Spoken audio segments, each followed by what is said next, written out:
தென்காசி மாவட்டம் ஆலங்குளத்தில் வேளாண்மை துறை உதவி இயக்குனர் அலுவலகத்தில் மது போதையில் உதவி இயக்குனர் தரையில் படுத்து உறங்கிய சம்பவம் அதிர்ச்சியை ஏற்படுத்தியுள்ளது. அந்த அலுவலகத்திற்கு விவசாயிகள் சிலர் சென்றபோது உதவி இயக்குனரான அறிவழகன் மது போதையில் தரையில் படுத்துக் கொண்டிருந்ததைக் கண்டு அதிர்ச்சி அடைந்து வெளியேறினார். அங்கு பணிபுரியும் 2 பெண் அலுவலர்கள் உட்பட 7 அலுவலர்களும் செய்வதறியாது திகைத்து நின்றனர். செய்தியாளர்கள் அங்கு சென்றபோது உதவி இயக்குனர் அறிவழகன் தட்டு தடுமாறி எழுந்து கதவை உள்பக்கமாக பூட்டிக் கொண்டார்.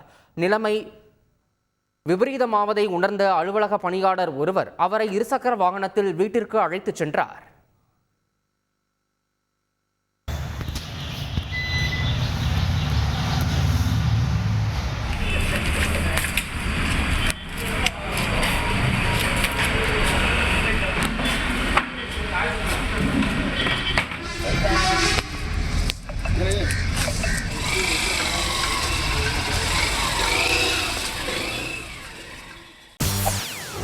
செய்திகளை உடனுக்குடன் தெரிந்து கொள்ள உடனே சப்ஸ்கிரைப் பண்ணுங்க.